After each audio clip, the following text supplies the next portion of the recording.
The divorce papers were signed in a hospital hallway that still smelled of antiseptic and blood.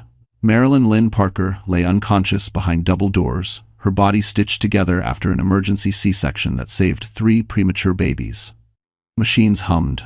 Red lights blinked. Somewhere inside, a nurse whispered prayers. Outside, Grant Holloway adjusted his tailored suit, took the pen, and signed his name without hesitation. 10 minutes earlier, Lynn had almost died. Grant didn't ask if his children were breathing on their own. He didn't ask if his wife would wake up. He only asked the lawyer one question: how fast this could be finalized. The answer was simple, immediate, clean, silent, exactly how he liked it. A doctor stepped out, exhaustion carved into her face.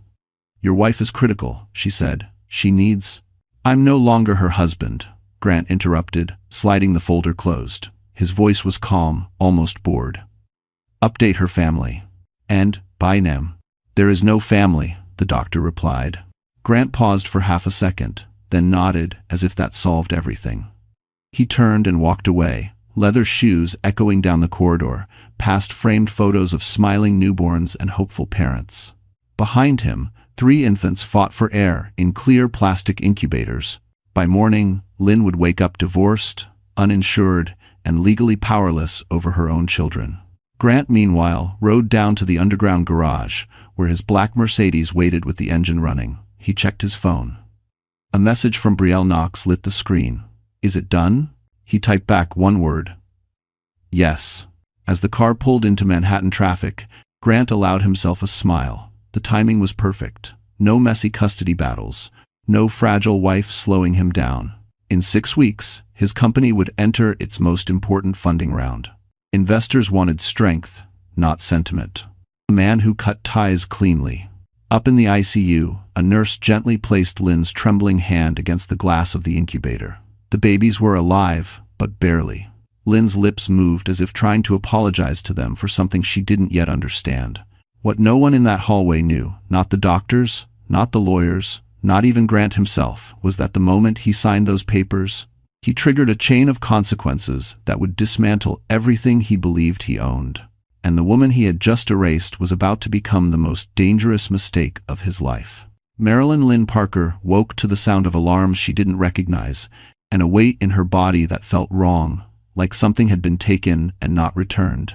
Her throat was dry, her head throbbed. For a moment, she couldn't remember where she was or why she couldn't move her legs. Then the pain rushed back. She tried to sit up, but a sharp ache tore through her abdomen, forcing a gasp from her lips. A nurse hurried to her side, pressing a gentle hand against her shoulder. "Easy," the woman said softly. "You've been through a lot." "My babies," Lynn whispered. Her voice cracked, raw from the breathing tube that had been removed hours earlier. "Where are my babies?" The nurse hesitated. "Not long, but long enough. They're in the NICU," she said. "They're alive, fighting. Very small, but stable for now." Relief flooded Lynn so fast it made her dizzy. Tears slid down the sides of her face and soaked into the pillow. "Can I see them?" The nurse looked away. "There are some things we need to go over first." A man Lynn had never seen stepped into the room, holding a tablet instead of flowers. He wore a hospital badge that didn't list him as medical staff. "Mrs. Parker," he said, then corrected himself without apology. "Miss Parker, Antoinito." The word landed harder than the surgery. "There's been a change to your marital status," he continued, voice flat and professional. "Your divorce was finalized early this morning." Lynn stared at him, certain she had misheard. "That's not possible," she said. "I was unconscious." "Yes," he replied, "but the paperwork was valid." Her heart began to race. Grant wouldn't. He already did. The man tapped the screen and turned it toward her. Grant's signature stared back at her, bold and familiar. Her own name appeared beneath it, printed, authorized, executed. The date, the time, everything precise, everything final. "You're no longer covered under Mr. Holloway's insurance," he went on. "Hospital administration has reassigned your room. Your children's medical decisions are currently under review, pending custody clarification." Lynn's fingers curled into the sheets. "Those are my children." "Is never stem." "Legally," he said, "that's being determined." The room began to spin. "Where is he?" she demanded. "I want to see my husband." The man met her eyes for the first time. Mr. Holloway has declined further involvement.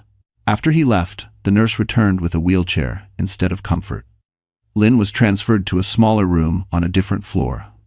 No windows, no monitors, no warmth. She was given a thin blanket and a clipboard of forms she could barely read through the tears. Hours later, she was wheeled past the NICU. She saw them through the glass, 3 tiny bodies wrapped in wires and plastic, fighting battles she couldn't fight for them. She reached out, but the chair kept moving. That was when Lynn finally understood the truth. She hadn't just been divorced. She had been erased.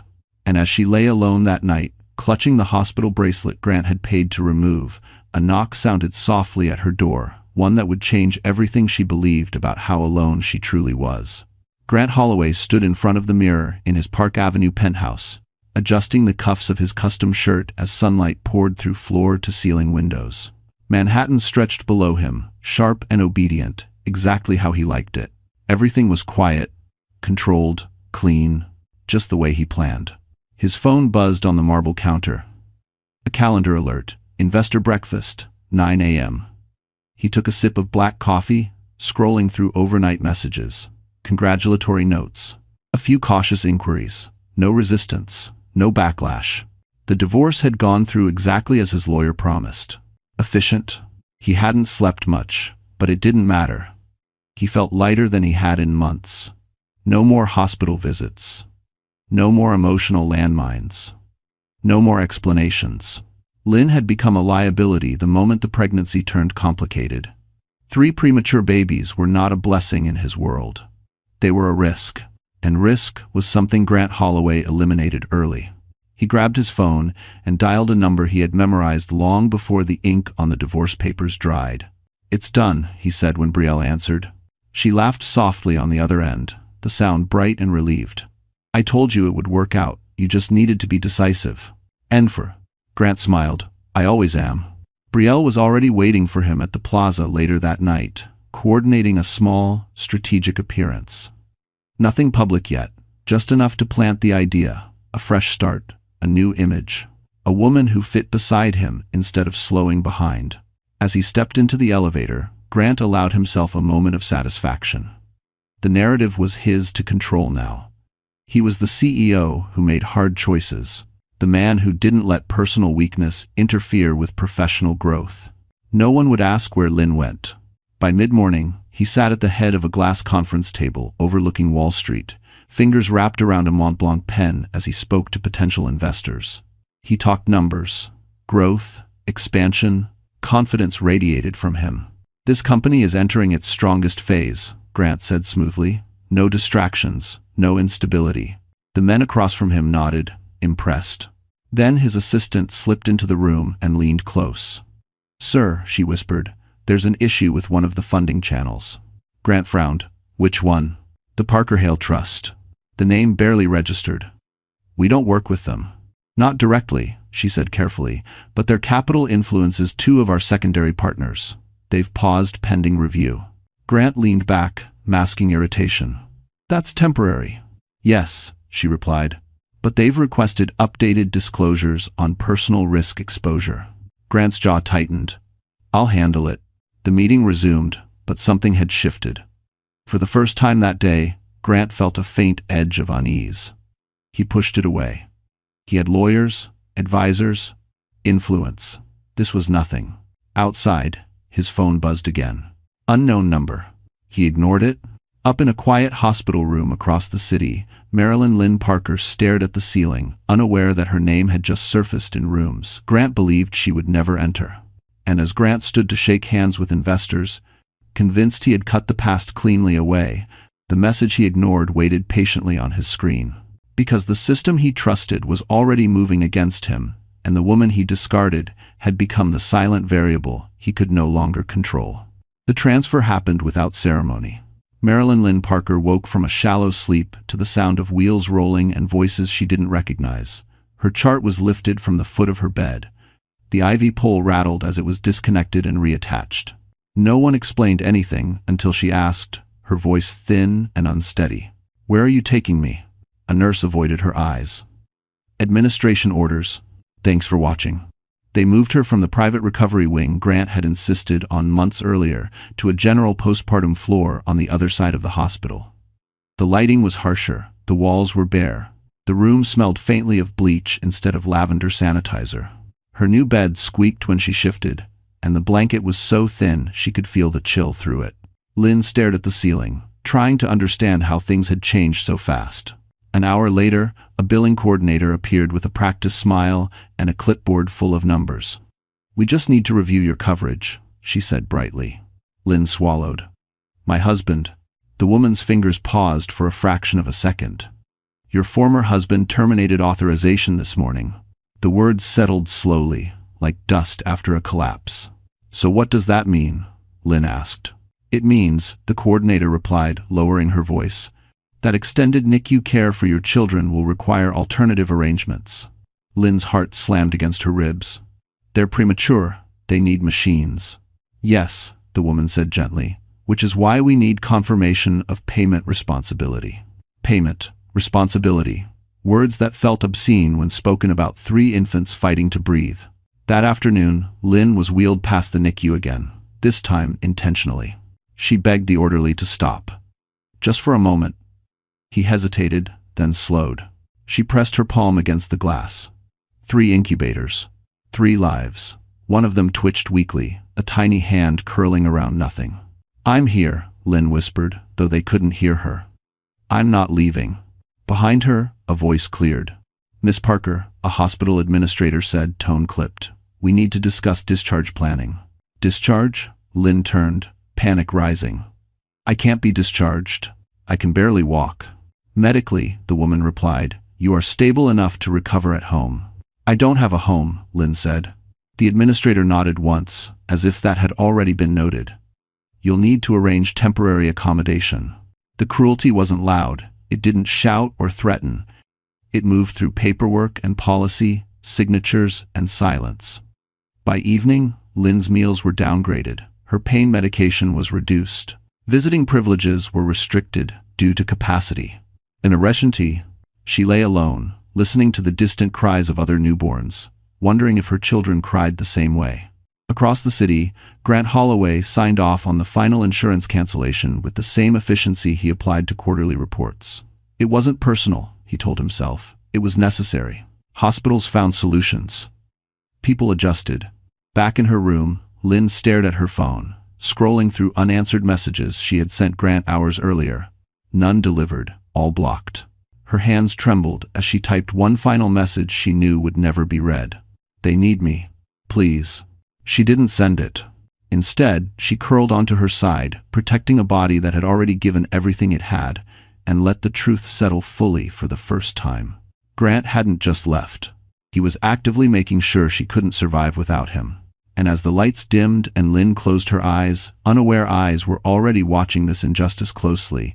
A single decision was made somewhere else in the hospital, one that would quietly undo Grant's careful cruelty.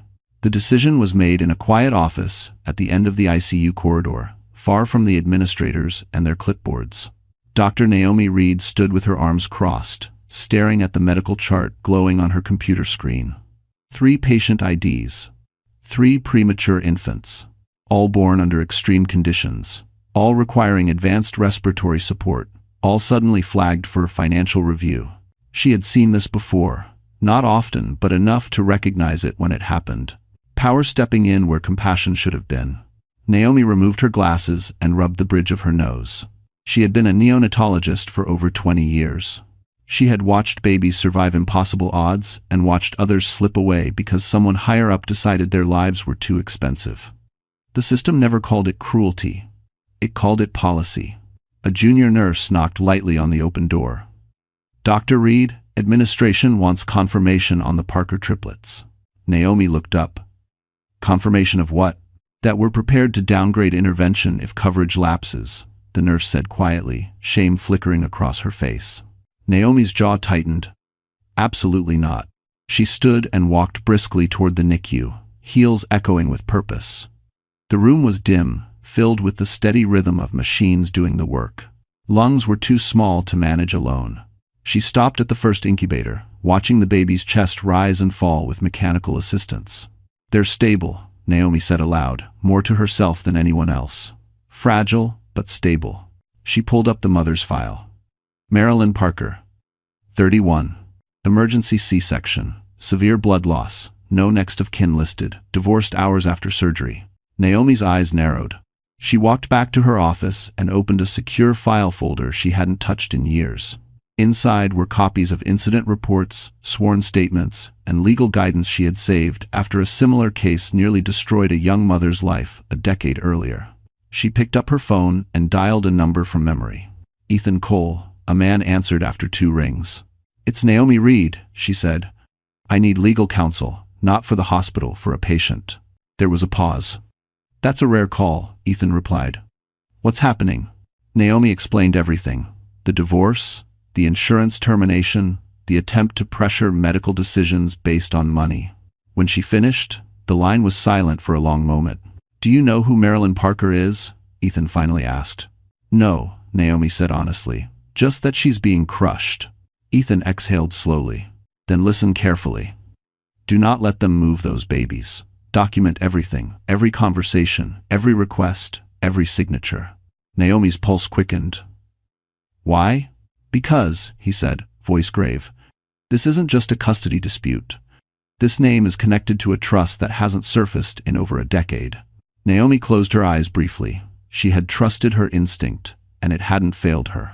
She returned to the NICU and spoke to her team with calm authority. "No changes to treatment plans without my approval. If anyone pressures you, send them to me." That evening, Naomi visited Lynn's room herself. Lynn looked small in the hospital bed, eyes hollow with exhaustion and fear. "I'm Dr. Reed," Naomi said gently. "I oversee the NICU." Lynn struggled to sit up. "Are my babies?" "They're alive," Naomi said firmly. "And they will stay that way." Tears spilled down Lynn's cheeks. "They're trying to take them from me." Naomi took her hand.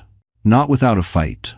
As Naomi left the room, she sent one final email marked confidential, attaching every documented irregularity.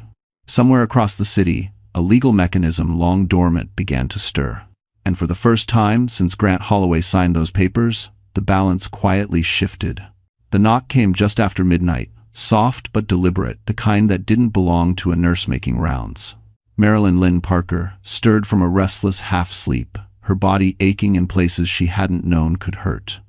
For a moment, she wondered if she had imagined it. Then the knock came again. "Yes," she whispered. The door opened slowly. A man in his early 40s stepped inside, tall, neatly dressed, his coat folded over one arm as if he had come straight from somewhere important. He didn't look like hospital staff. He looked like someone who lived in conference rooms and courtrooms. "My name is Ethan Cole," he said quietly. "I'm here because Dr. Naomi Reed asked me to come." Lynn pushed herself up on the pillow, panic flaring. "Is something wrong with my babies?" "No," Ethan said quickly. "They're stable. This isn't about their condition. It's about your name."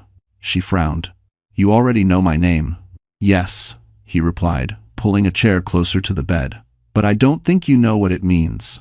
Lynn let out a bitter laugh. "It means I trusted the wrong man." End quote. Ethan didn't smile.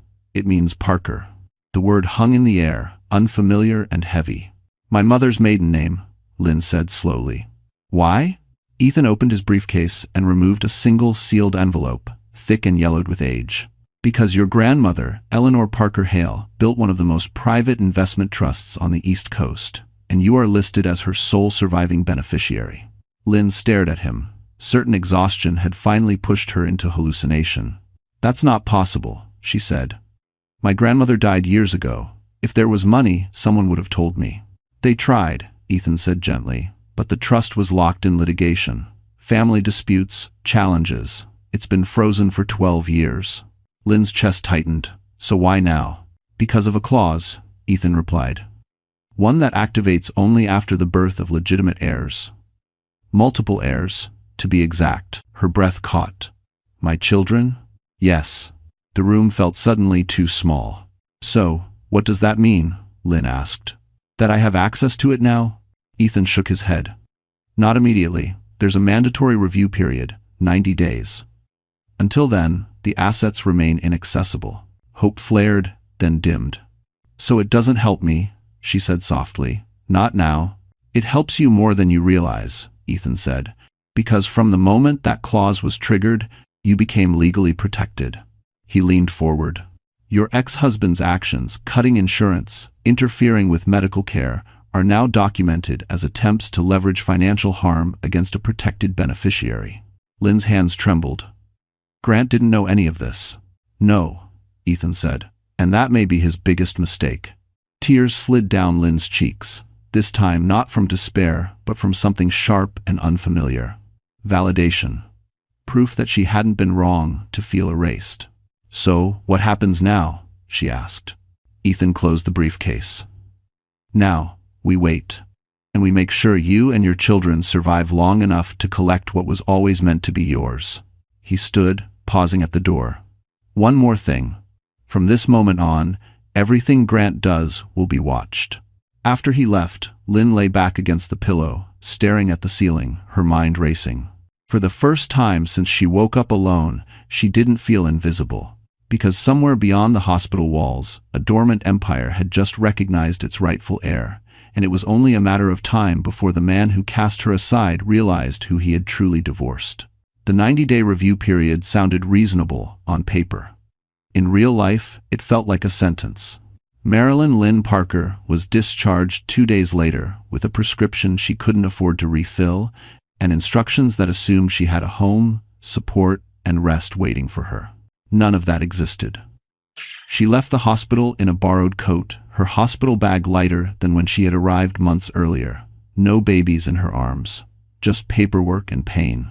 At the curb, she hesitated before opening her phone. She had $47 left in her account, enough for one ride. She chose an Uber instead of a taxi because it was cheaper, not because she knew where she was going. Where to? The driver asked. Lynn swallowed. Anywhere with a long-term stay discount. To Tesco. The driver nodded without judgment and pulled into traffic. The temporary studio she found was on the edge of Queens, small and quiet, with a bed that creaked and a kitchenette that barely worked. It smelled faintly of old coffee and cleaning solution. Lynn didn't care. It was a place to lie down without being told she was costing someone money. Every morning, she returned to the hospital by subway, body stiff with healing muscles and stitched skin. She stood outside the NICU glass for hours, memorizing every monitor number, every nurse's face. She learned the sound of each baby's breathing machine. One was stronger, one was slower. One frightened her every time the alarm dipped. She wasn't allowed to touch them yet. Soon, they kept saying. Grant Holloway never came. On day 5, a letter arrived at the studio, forwarded by the hospital. Official. Heavy. It informed Lynn that her former husband had filed for emergency custody review, citing maternal instability and lack of financial capacity. Her hands shook as she read it twice, then a third time. That night, she called Ethan Cole. He's trying to take them, she said, voice breaking. I know, Ethan replied calmly. He filed the moment he realized the trust was involved. So he does know now, Lynn whispered. He knows something, Ethan corrected. But not enough. It's Rishand. The next week tested her in ways surgery never had. Her pain flared without medication. Sleep came in fragments. Some days she skipped meals to save money for transportation. She learned how cold New York could feel when you were invisible. Grant, meanwhile, told anyone who asked that Lynn was unwell and refusing help. Brielle Knox appeared beside him at dinners and charity meetings, hand resting confidently on his arm. Photos surfaced online. Smiles, champagne, control. Lynn saw them once, accidentally, on a cracked phone screen while sitting alone on the subway. She didn't cry. On the 12th day, one of the babies crashed. Lynn was called in from the hallway and watched doctors move with frightening speed. She pressed her hands together so tightly her knuckles went white, whispering promises she didn't know how to keep. They stabilized the baby, barely. That night, Lynn sat on the edge of the studio bed, staring at the wall, exhaustion dragging her under. 90 days felt impossible. Her phone buzzed. A message from an unknown number. Miss Parker, this is Julian Cross. Ethan Cole suggested we speak. I believe I can help, but not the way you expect. Lynn stared at the screen, heart pounding. Because for the first time since everything fell apart, someone wasn't offering sympathy. They were offering leverage. Marilyn Lynn Parker, didn't reply to the message right away. She sat on the edge of the narrow bed, phone glowing in her hands, rereading the name, Julian Cross. It meant nothing to her. Yet Ethan Cole wouldn't have suggested the call lightly. Ethan didn't waste favors. He didn't introduce people without reason. She typed back a single word. How? The response came almost instantly. Meet me. Tomorrow. Midtown. I'll send the address. I'm storing the tattoo. By the next afternoon, Lynn stood outside a quiet office building tucked between two glass towers near Bryant Park. No sign. No luxury logo. Just clean lines and a discreet security desk. She adjusted the borrowed coat around her shoulders and stepped inside, heart pounding harder with every step. Julian Cross rose when she entered the conference room. He was mid-40s, calm, unflashy, dressed in a simple dark suit that didn't try to impress. His eyes were observant, not curious, as if he had already read her story and was now studying the footnotes. "Miss Parker," he said, extending his hand. "Thank you for coming." Lynn shook it, then sat, folding her hands tightly in her lap. "You said you could help." "Yes," Julian replied. "But first, I need you to understand something. I'm not here to rescue you." She nodded slowly. "Good. I don't need saving." A flicker of approval crossed his face. "I know. What I offer is structure, time, and silence." End quote. He slid a folder across the table. Inside were documents, neat and precise. Temporary housing arrangements near the hospital, a modest stipend labeled as a consultancy retainer, no mention of charity, no hint of pity. "This keeps you afloat during the review period," Julian said. "It doesn't touch the trust. It doesn't alert your ex-husband. And it doesn't compromise your legal position." Lynn stared at the papers. "Why?" Julian leaned back. "Because I have a long-standing interest in Parker Hale assets, and because I don't like bullies who mistake patience for weakness." She swallowed. "Grant doesn't know you." "He doesn't need to," Julian said. "Not yet." Lynn hesitated, then asked the question that had been burning since the hospital. "What happens if the review fails?" Julian's gaze didn't waver. "It won't. But even if it did, Grant would still lose." That caught her attention. "How?" "Because," Julian said calmly, "he's already overplayed his hand. Custody threats. Financial pressure. Public narrative manipulation. Judges don't like patterns, especially when they're documented." Lynn exhaled, something loosening in her chest. "So what do you need from me?" "Nothing," Julian replied. "Except one thing. Do not react. Let him think you're exhausted. Let him believe you're cornered." She gave a small, tired smile. "I am exhausted." "Yes," Julian said gently, "but you're not cornered anymore." Over the next 2 weeks, Lynn's life shifted quietly.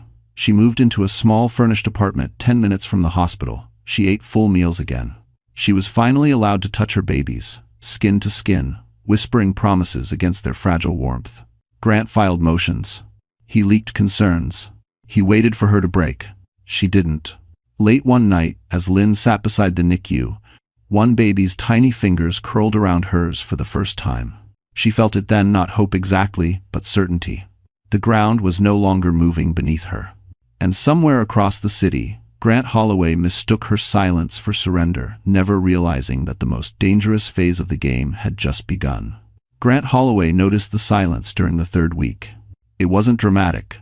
No angry messages, no emotional emails, no public accusations.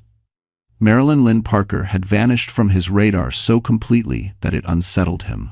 At first, he welcomed it. Silence meant compliance. It meant she was tired, overwhelmed, folding the way people like her always did. But silence, when it lasted too long, began to feel like something else. Grant sat in his office overlooking Wall Street, scrolling through his phone while a stock ticker crawled across the screen behind his desk. His assistant hovered nearby, tablet in hand. "Still nothing from Miss Parker," she said carefully. Grant scoffed. "Of course not. She's busy trying to survive." Yet he found himself checking anyway.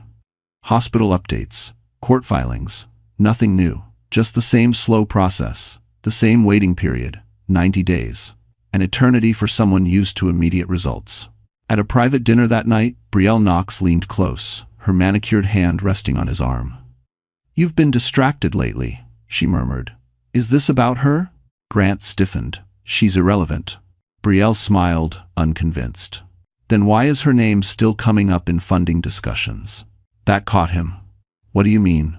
I overheard someone at the gala, Brielle said casually.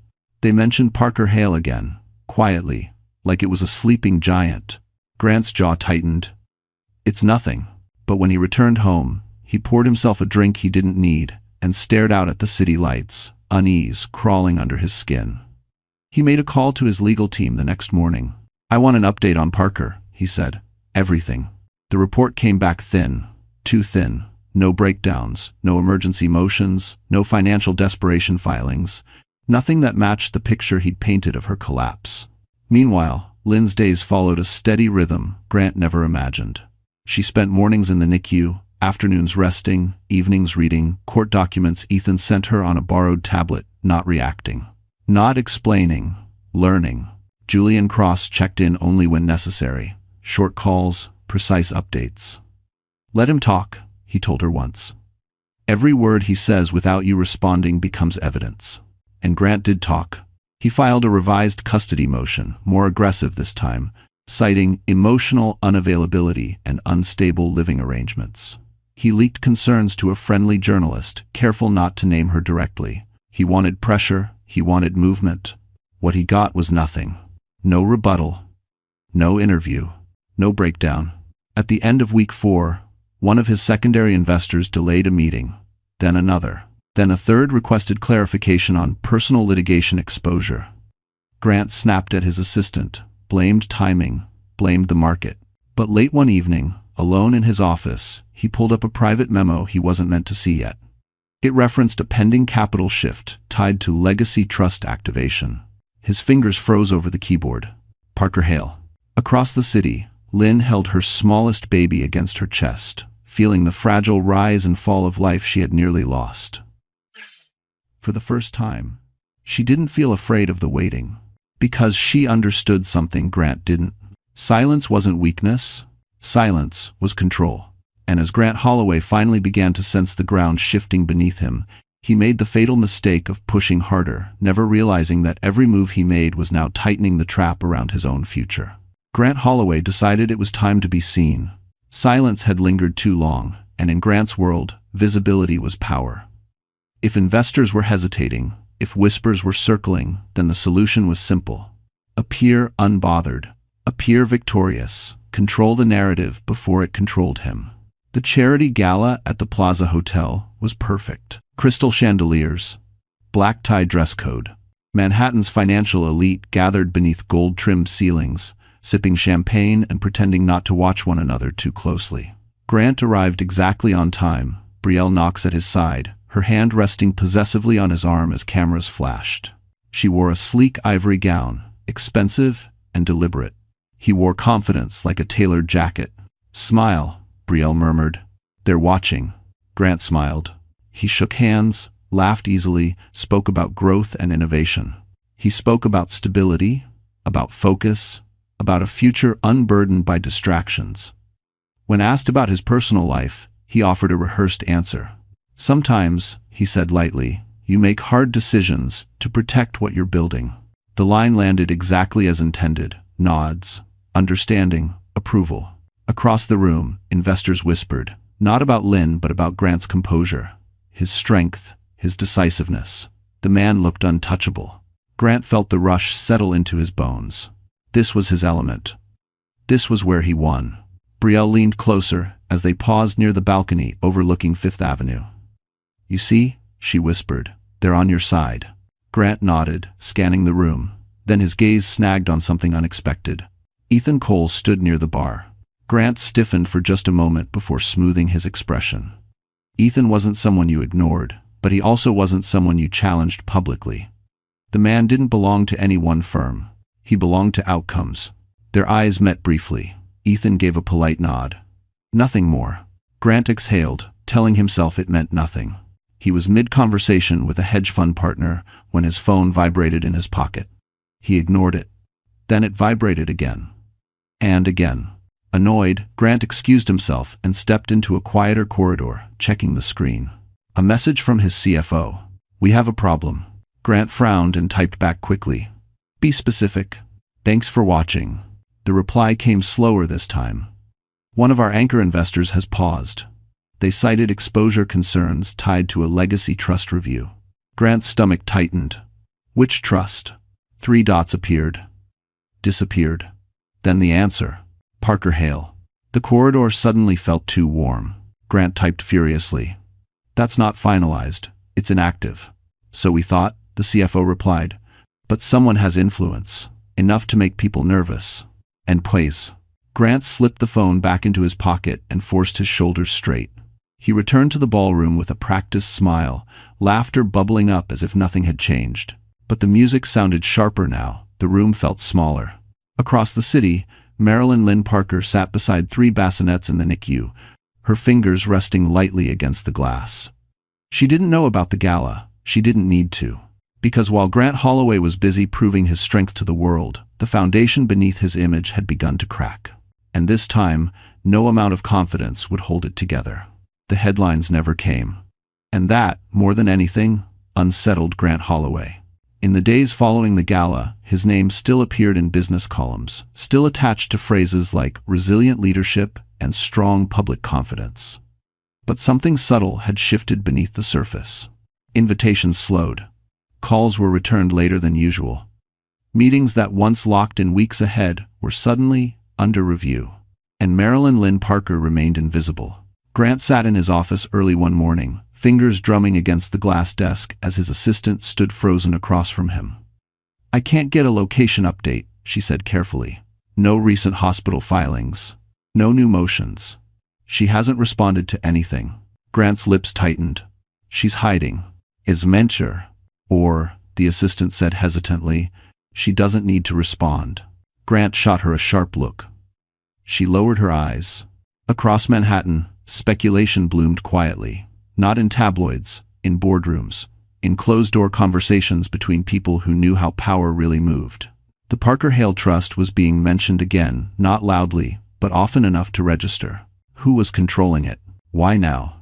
Why her? Ethan Cole's name appeared on a few discreet calendars. Julian Cross canceled 2 appearances without explanation. A senior partner at a private equity firm quietly sold off a minor stake connected to Grant's expansion plan. None of it was catastrophic.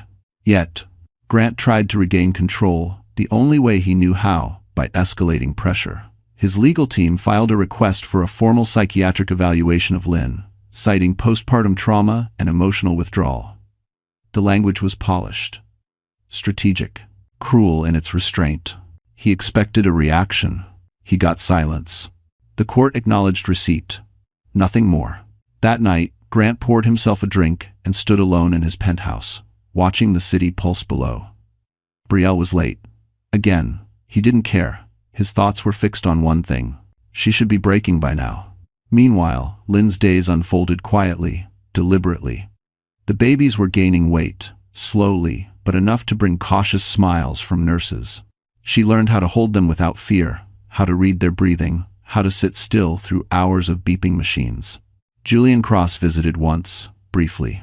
No flowers, no speeches. You're doing well, he said simply. I'm surviving, Lynn replied.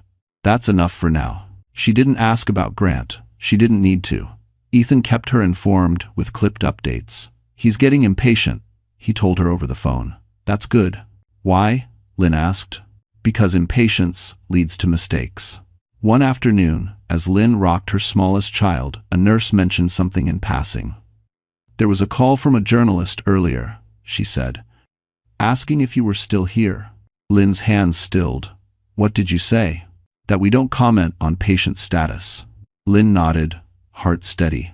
Grant had wanted the world to see her fall apart. Instead, she had disappeared entirely. No photos, no statements, no spectacle. And in a city where power depended on visibility, her absence had begun to speak louder than any accusation. Because when a woman vanishes without collapsing, people start to wonder, what does she know? Who is protecting her? What is coming next? Grant Holloway felt it in his bones, now the creeping awareness that he was no longer directing the story. He was reacting to it. And somewhere deep in the financial machinery he trusted so completely, Marilyn Lynn Parker's name was being repositioned not as a problem to manage, but as a force no one could afford to underestimate. Grant Holloway finally decided to reach out. Not publicly, not through lawyers, personally. The message arrived late in the evening, slipping through channels he believed still belonged to him. "We should talk," it read, "for the children, for closure." End quote. Lynn stared at the screen from the small kitchen table of her temporary apartment. One baby sleeping against her chest, the other two finally strong enough to remain in the NICU overnight, without alarms screaming every hour.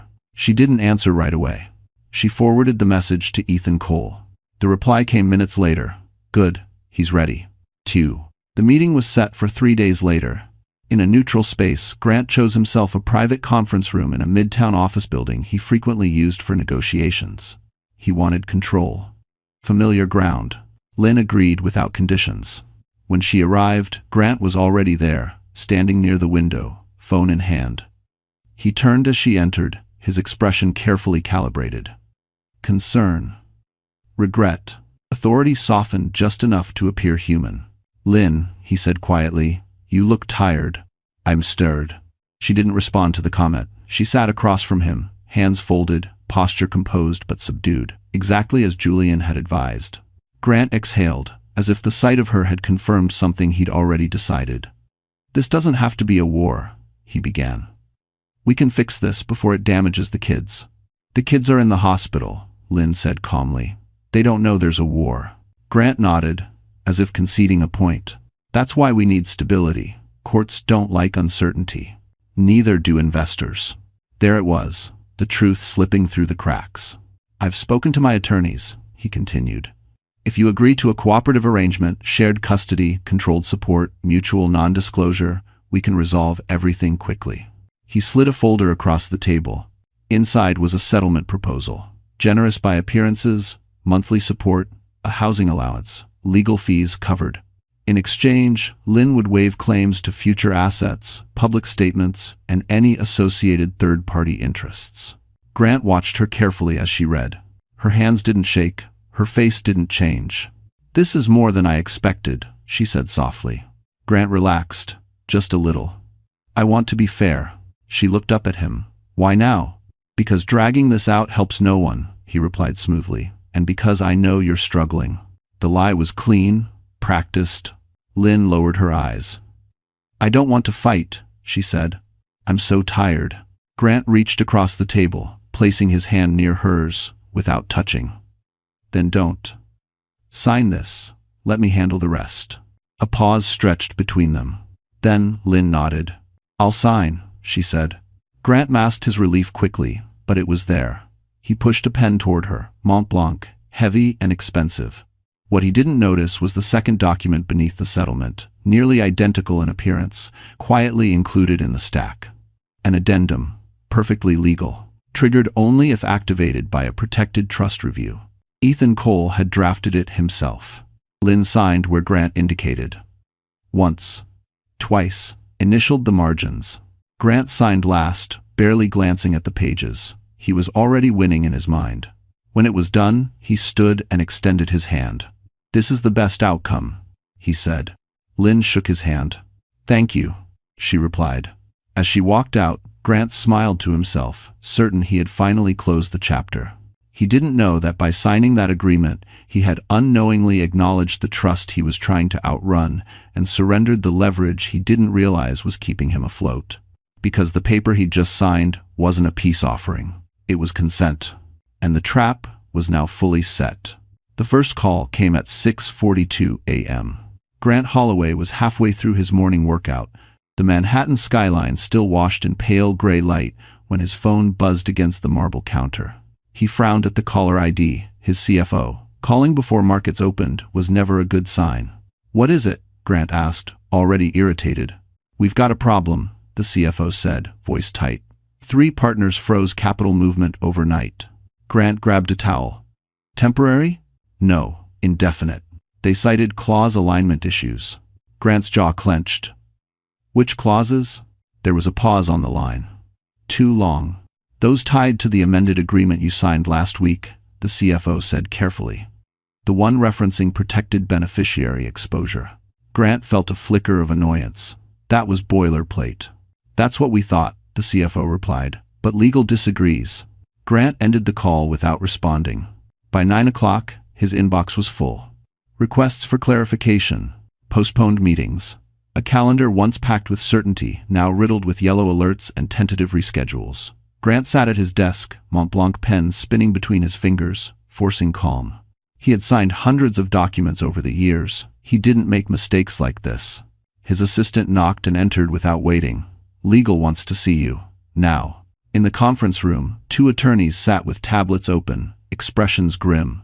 A third screen displayed a highlighted paragraph from the agreement Grant had signed with Lynn. "This addendum," one lawyer began, "triggers disclosure obligations under trust-linked exposure laws." Grant leaned forward. "What trust?" The room went silent. "The Parker Hale Trust," the lawyer said. "Your signature acknowledges awareness of its activation." Grant laughed once, sharp and disbelieving. "That trust doesn't even exist anymore." "It does," the lawyer replied, "and it's active." It's a? Grant's stomach dropped. "Since when?" "Since the birth of the triplets." The words hit him like a delayed impact. "You're saying," Grant said slowly, "that by signing that agreement, I confirmed knowledge of a trust I didn't know about?" "Yes," the lawyer said. "Which means any actions taken before or after could be interpreted as financial coercion." Grant stood abruptly. "This is insane. She doesn't have access to anything yet." "Access isn't the point," the second lawyer said. "Protection is." By midday, the ripple spread. A private equity firm requested revised disclosures. Another asked for an internal audit. Grant's upcoming funding round was quietly labeled under reassessment. Grant locked himself in his office, hands braced against the desk, breath shallow. He replayed the meeting with Lynn in his mind, her tired voice, her lowered eyes, the way she had agreed too easily. He had underestimated her. Across the city, Lynn sat in a small meeting room with Ethan Cole and Julian Cross. No celebration, no smiles. "It's moving faster than expected," Ethan said, scrolling through updates. "Your signature triggered more than we planned." Julian nodded. "He's exposed now, and he knows it." Lynn looked down at her hands. "What happens next?" Julian met her gaze. Now he panics. As if on cue, Lynn's phone buzzed. Grant's name lit up the screen. She didn't answer. Back in his office, Grant stared at the unanswered call, anger boiling beneath a growing layer of fear. For the first time since he'd signed those divorce papers, he understood the truth. Marilyn Lynn Parker hadn't been waiting for mercy. She had been waiting for him to sign his own confession. And as the market began to quietly turn its back on Grant Holloway, the empire he'd built on control started to crack, piece by piece, signature by signature. The boardroom on the 42nd floor overlooked Wall Street like a glass throne. Grant Holloway had sat at that table dozens of times, always at the center, always in control. Today, he stood at the window instead, hands clasped behind his back, watching traffic crawl below as if the city itself had slowed to mock him. The emergency meeting had been called by his own board. That alone told him how serious things had become. When he turned, the seats were filling quickly. Advisors? Legal counsel. Two investors who had never attended internal meetings before. No one met his eyes for long. The air felt heavier than usual, dense with questions no one wanted to ask out loud. Then the door opened again. Grant expected another lawyer. Instead, Marilyn Lynn Parker walked in. The room stilled. She wasn't wearing a power suit or anything dramatic, just a tailored navy dress, simple, understated. Her hair was pulled back neatly, her posture was straight, calm, unhurried. She didn't look fragile. She didn't look defeated. She looked prepared. Grant's breath caught before he could stop it. "What is she doing here?" he snapped. Julian Cross stepped in behind her, closing the door. "She's here, at my invitation," he said evenly. "And with the board's consent." Murmurs rippled around the table. Lynn met Grant's eyes for the first time in weeks. There was no anger in her expression, no triumph, only clarity. That unsettled him more than rage ever could. She took a seat near the end of the table, folding her hands the same way she had during their last meeting. Familiar, disarming. "Let's begin," the board chair said carefully. "Mr. Holloway, we've been made aware of developments regarding your personal litigation exposure and its potential impact on company valuation." Grant opened his mouth to respond, but Lynn spoke first. "I won't take much of your time," she said, voice steady, carrying easily through the room. "I'm not here to discuss our marriage. I'm here to clarify risk. Several heads turned toward her. The Parker Hale Trust has completed its preliminary activation review, Lynn continued. While assets remain restricted, beneficiary protections are fully enforceable. Any entity financially entangled with actions deemed coercive or retaliatory is subject to secondary review. Grant felt the blood drain from his face. That's not, he started. Julian cut in. It is, and documentation has already been submitted. A screen lit up at the far end of the room. Dates, filings, correspondence. Grant recognized his own signatures, his own motions, now reframed in a context he had never considered. This doesn't mean collapse, Lynn said calmly. It means accountability. The board chair cleared his throat. Miss Parker, are you seeking damages? Lynn shook her head. No. Grant looked at her sharply. I'm seeking distance, she continued, between my children and a pattern of behavior that puts image above life. Silence settled over the room. The board exchanged glances. Decisions were being made without words. Grant's voice came out hoarse. You planned this. Lynn met his gaze one last time. No, Grant, I survived it. She stood, nodding politely to the board. That's all. As she left the room, Julian followed. Behind them, the door closed softly. Grant remained standing, alone at the head of the table, surrounded by people who no longer looked to him for answers. Because in one quiet appearance, Marilyn Lynn Parker had done what he never believed possible. She hadn't begged. She hadn't accused. She had simply stepped back into his world and exposed it. The fallout didn't arrive with sirens or headlines. It came quietly, the way real power shifts always did. By noon, Grant Holloway's calendar was stripped bare. Meetings marked confirmed turned gray. 2 calls from investors went straight to voicemail, not unanswered, but deliberately ignored. In the glass-walled corridor outside his office, conversations stopped when he passed. People who once laughed too loudly at his jokes now avoided his eyes. At 1:17 p.m., the board chair requested his presence again. This time, Grant didn't stand at the window. He took his seat, fingers interlaced tightly on the table, jaw set in a practiced mask of control. Across from him sat the same faces, but their posture had changed. They leaned back now, evaluating, detached. We've reviewed the risk assessment, the chair began. And the external pressure. Grant nodded once. Temporary turbulence. One investor cleared his throat. It's more than turbulence. 3 funds have formally withdrawn. Grant's head snapped up. Withdrawn? Not divested, the investor clarified. Paused. Pending outcome. Grant felt something cold settle in his stomach. Outcome of what? Your leadership, another voice said. The word landed hard. Legal counsel slid a document across the table. Your actions, while not criminal, have exposed the company to reputational and regulatory vulnerability, particularly in light of the trust-related disclosures. Grant pushed the paper back. This company is me. The chair met his gaze steadily. That used to be an asset. Silence filled the room, thick and unmistakable. We're invoking the contingency clause, the chair continued. Effective immediately, the board will appoint an interim CEO while we reassess governance. Grant laughed, sharp and humorless. You're sidelining me because of a personal matter? We're protecting the company, the chair replied. From instability. The irony burned. Across town, Marilyn Lynn Parker stood in the NICU, one baby cradled against her chest, the other 2 sleeping peacefully nearby. Doctor. Reed smiled softly as she adjusted a monitor. They're doing remarkably well, she said. Lynn nodded, tears blurring her vision, not from fear this time, but relief. Her phone buzzed. Unknown number. She didn't answer. Back in the boardroom, Grant rose slowly, straightening his jacket. You're making a mistake, he said quietly. She doesn't even have access to the trust yet. Julian Cross's words echoed in the room through the board's counsel. Access isn't the point. Influence is. Thanks for watching. Grant's mouth opened, then closed. For the first time, he had nothing left to argue. By evening, the internal memo was released, carefully worded. Temporary leadership transition. Strategic realignment. The market reacted not with panic, but caution. Stock dipped, analysts hedged, confidence thinned. Grant returned to his penthouse alone. Brielle's things were gone. A single note on the counter read, I need space. It's unimportant. He stared at the skyline, glass of untouched whiskey in his hand, realizing too late that everything he'd built depended on belief.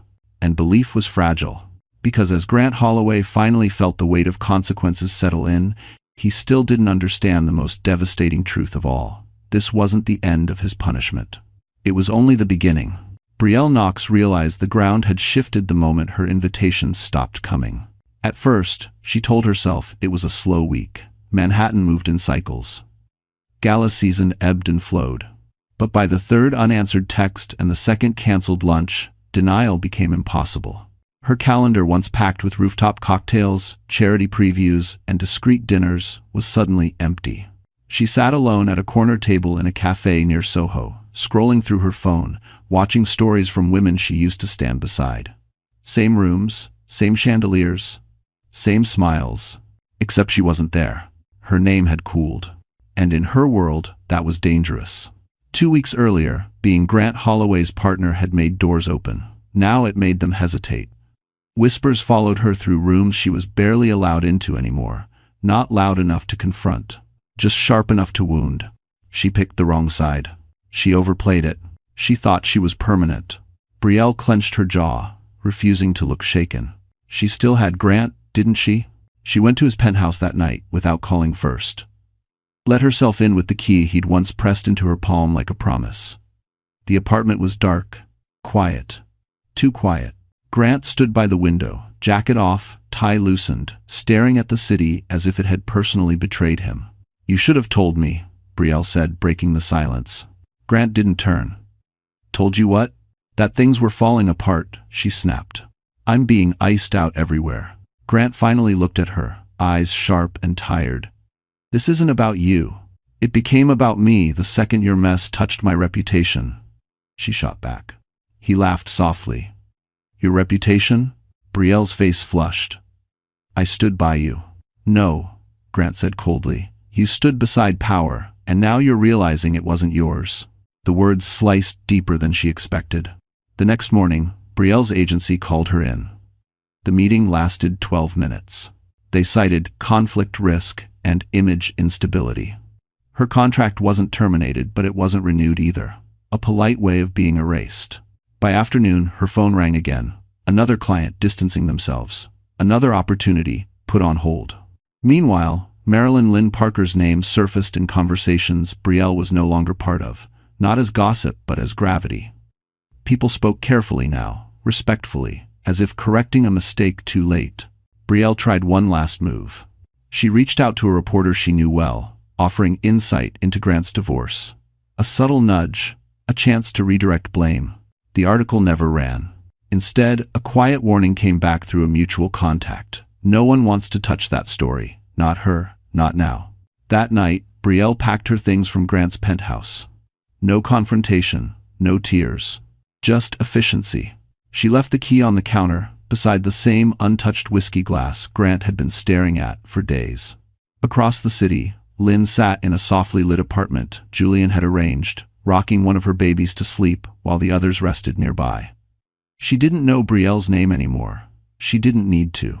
Because the woman who had believed she was replacing a wife had just learned a brutal truth. You don't win by standing beside a man who burns bridges. You fall with him. And as Brielle Knox disappeared from the rooms she once craved, the consequences of Grant Holloway's choices continued to spread, reaching everyone who had mistaken proximity to power for protection. Grant Holloway stood outside the hospital for nearly 10 minutes before he went in. The building hadn't changed, but everything else had. The revolving doors no longer felt like an entrance he controlled. They felt like a threshold he didn't deserve to cross. He straightened his coat anyway, habit overriding humility, and stepped inside.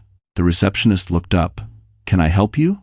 "I'm here to see Marilyn Parker," Grant said, lowering his voice as if that might soften the name. The woman checked the screen. "She's not listed under that surname anymore." Grant swallowed. "Then, Lynn?" Another pause. "Then, room 612. Visiting hours end in 20 minutes. He nodded and walked away before she could see the flicker of relief in his eyes. The hallway was quiet, too quiet. Each step echoed louder than it should have. Grant stopped outside the door, hand hovering, suddenly unsure of what he would say. Apologies had never been his strength. Neither had admitting fault. But this wasn't a negotiation. He knew that now. When he knocked, the voice that answered was calm. "Come in." Lynn sat by the window, one baby asleep in her arms, the other two resting nearby in bassinets. The light from the city washed over her gently. She looked tired but steady, grounded in a way he had never seen before. Grant closed the door behind him. "You look, well." She didn't respond to the observation. "Why are you here?" The directness caught him off guard. "I needed to see you," he said. "To talk." Lynn adjusted the baby carefully before meeting his eyes. "You had many chances to talk." He exhaled. "I didn't understand what was happening then." "No," she replied evenly. "You understood, you just didn't care. And we're teacher." Grant flinched. "That's not fair." She tilted her head slightly. "Isn't it?" Silence stretched between them, filled only by the soft hum of a monitor. Grant's confidence drained in that quiet. "I've lost control of the company," he said finally. "The board sidelined me. Investors pulled back. Everything is different." Lynn listened without expression. "I never meant for it to go this far," he added. "That's the problem," she said softly. "You never thought it would." "If you could for..." Grant stepped closer, lowering his voice. "We could still fix this. Together. For the kids." The word hung there, heavy. Lynn's gaze hardened, not with anger, but resolve. "You don't get to use them now. They're my children," he insisted. "And you walked away from them before they could breathe on their own," she replied. Her voice didn't rise. It didn't need to. Grant's shoulders sagged. "I made mistakes." "Yes," Lynn said, "and mistakes have consequences." And 40. He looked around the room, at the life he had nearly erased. "I don't want to be your enemy." "I don't need an enemy," Lynn said. "I need distance." Grant opened his mouth, then closed it again. There was nothing left to argue, no leverage, no authority, just regret, arriving too late to matter. "I'll respect whatever you decide," he said quietly. She nodded once. "You'll respect the court's decision." Grant turned toward the door, pausing with his hand on the handle. "You were stronger than I thought." Lynn met his gaze one last time. "I didn't become strong. I remembered that I already was." Grant left without another word. Lynn looked down at the baby in her arms, breathing steadily, alive. She pressed a kiss to his forehead, heart calm for the first time in months. Because the man who had once believed he could control her life had finally returned, only to learn that she no longer needed him for anything at all. The custody hearing was scheduled for a Tuesday morning, early enough that the courthouse halls still smelled of coffee and floor polish. Marilyn Lynn Parker arrived quietly, dressed simply, no entourage, no display. Julian Cross walked beside her, only as far as the security gate. After that, she went in alone. She didn't need armor anymore. Grant Holloway was already seated when she entered the courtroom. He looked thinner than before, his confidence worn down to something brittle. His lawyer leaned in, whispering reassurances that sounded more like routine than belief. When Lynn sat across the aisle, Grant glanced at her, then quickly looked away. The judge entered, a woman with tired eyes and a voice sharpened by decades of family court. She wasted no time. "We are here to determine custodial authority and parental responsibility concerning the Parker Holloway children," she said. "Proceed." Grant's attorney spoke first.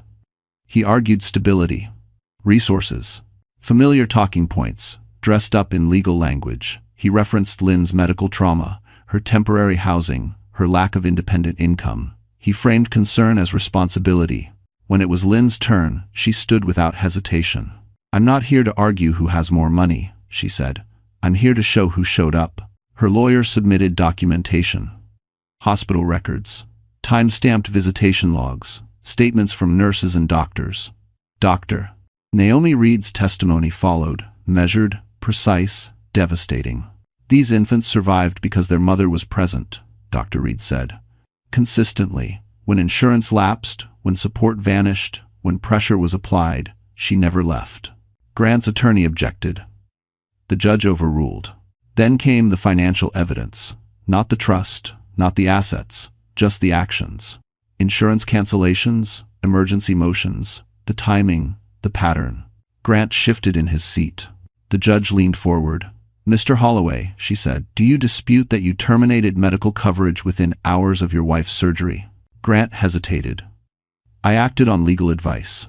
And do you dispute, the judge continued, that these actions coincided with ongoing negotiations affecting your corporate position?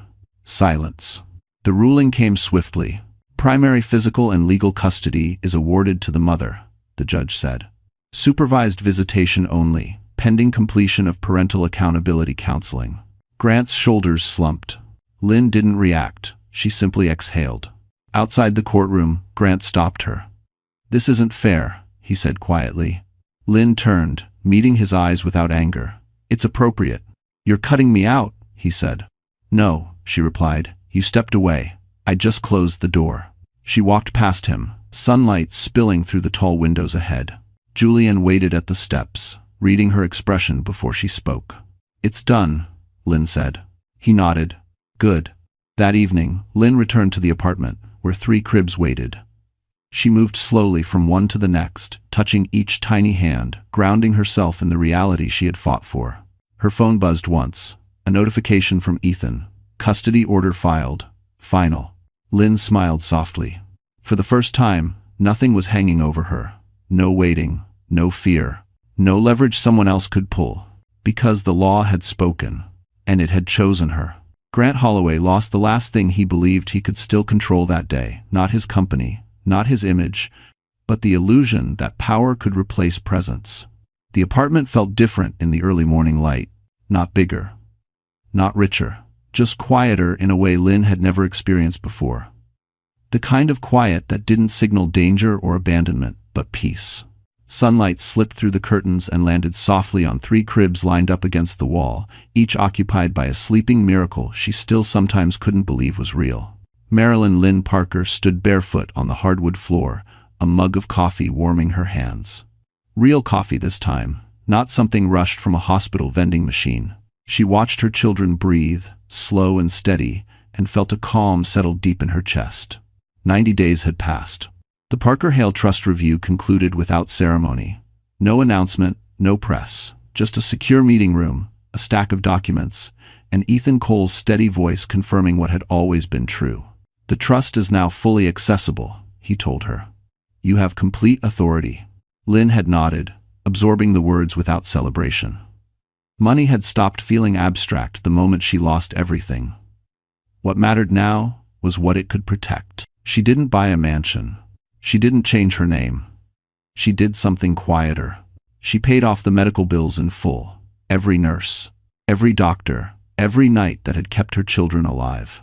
She established a private medical fund for premature infants at the same hospital. Anonymous, no plaques, no announcements. And then she went home. Julian Cross visited one afternoon, not with documents, but with groceries tucked under one arm like an ordinary man. He set them down, rolled up his sleeves, and helped her assemble 3 impossibly small bottles while she laughed softly at the chaos. You don't have to do this, she told him. I know, Julian replied. That's why I want to. They moved carefully around each other at first. Respect before romance, trust before promises. Julian never asked for gratitude, never pushed. He showed up, over and over. That mattered more than words. One evening, weeks later, they sat on the balcony after the babies finally slept, Manhattan glowing in the distance. Julian turned to her, expression thoughtful. I don't want to be another man who steps into your life because you survived something, he said. I want to be someone who stays because you chose me. Lynn felt tears rise, unexpected and warm. I'm not looking to be saved, she said. I know, Julian smiled. I'm asking to walk beside you. End quote. 2 a.m. Across the city, Grant Holloway watched a very different skyline from a much smaller office. Interim leadership had become permanent. His name was no longer synonymous with certainty, just caution. He saw photos online, sometimes never Lynn's face, just glimpses of her life moving forward without him. He didn't reach out again. Lynn didn't think about him much anymore. On a quiet Sunday afternoon, Julian knelt on the living room floor, 3 babies gurgling between them, and asked Lynn a question without drama or spectacle. No audience, no ring yet, just truth. Will you build a life with me? He asked. Lynn looked at her children. then at the man who had never tried to control her future. Yes, she said simply, because in the end, she wasn't rewarded with revenge. She was rewarded with choice, safety, love, and a future that belonged entirely to her. And as Lynn Parker closed the door on the life that once broke her, she stepped fully into the one she had earned, strong, whole, and finally free. The wedding was small by Manhattan standards, but perfect by Lynn's. No press, no photographers hiding behind hedges, just a quiet garden overlooking the Hudson, late afternoon sunlight filtering through tall trees as if the world itself had decided to soften for one day. White chairs, simple flowers, 3 bassinets placed carefully in the front row, guarded by people who had earned the right to be there. Marilyn Lynn Parker walked down the aisle slowly, not because she was nervous, but because she wanted to remember every step. The air smelled like fresh grass and spring water. Julian Cross waited for her, calm and steady, not performing confidence, not proving anything to anyone. When he took her hands, there was no speech about fate or destiny, just truth. "We choose each other," Julian said quietly, voice carrying without effort. "Every day. Especially on the hard ones." Lynn nodded, eyes bright but steady. "That's all I ever wanted." They were married before the sun dipped behind the river. Later, as guests lingered with soft laughter and clinking glasses, Lynn stepped away for a moment, standing at the edge of the garden. She watched her children sleep, their chests rising and falling in the peaceful rhythm she once feared she would never see. Julian joined her, slipping his hand into hers without a word. Across the city, in a very different room, Grant Holloway watched the same sunset from behind a glass desk that no longer bore his name. The office was quiet, stripped of assistance and deference. His phone buzzed once with a news alert about a leadership award given to someone else. He didn't read it. Grant had tried to rebuild, new ventures, smaller deals. Nothing ever reached the heights he once controlled. Not because he lacked intelligence, but because trust, once broken publicly, never returned fully. He thought of Lynn sometimes. Not with anger anymore, with something heavier. Regret. He had believed power protected him from consequence. That belief had cost him everything that mattered. Back at the garden, Lynn raised a glass, not in triumph, but gratitude. "To second chances," she said softly, "and to the people who show up when it counts." There was no mention of Grant, no victory speech. He had already been handled by time, law, and his own choices. As evening settled, Lynn carried one baby, while Julian lifted another, the third cradled carefully by a close friend. The family moved together, imperfect and real, into the life waiting for them beyond that day. Later that night, when the garden was empty and the city lights shimmered in the distance, Lynn stood by the window of her new home, wedding ring warm on her finger. She thought back to the hospital hallway where everything had been taken from her without consent. She smiled, not because she had won, but because she had survived, rebuilt, and chosen joy on her own terms. Grant Holloway would spend the rest of his life explaining what happened. Lynn Parker would spend hers living well. And that was the difference. Because in the end, the greatest justice wasn't the fall of the man who betrayed her. It was the full, peaceful life she built after him. Surrounded by love, dignity, and everything he once believed she didn't deserve. So, the story has come to an end. And if you're still here with us right now, truly still here, then something in this journey touched your heart in a quiet but real way. Maybe it reminded you of a moment when life felt unfair. Maybe it mirrored a time you were abandoned, underestimated, or forced to start over with nothing but your own strength. Stories like this matter because they reflect a simple truth we often forget. We don't control what happens to us, but we always control how we respond. The Stoic philosopher Epictetus said, "It's not what happens to you, but how you react to it that matters." Lynn didn't win because she destroyed someone else. She won because she chose dignity over bitterness, patience over chaos, and presence over power. Healing, as Marcus Aurelius wrote, begins when we accept reality without resentment and act with virtue anyway. If this story resonated with you, take it as a gentle reminder that your value is not decided by who left you, hurt you, or doubted you. It's decided by how you rise, quietly and consistently. And if you felt seen or strengthened by this story, please like this video, share it with someone who might need it tonight, and subscribe to our channel. Your presence here means more than you know.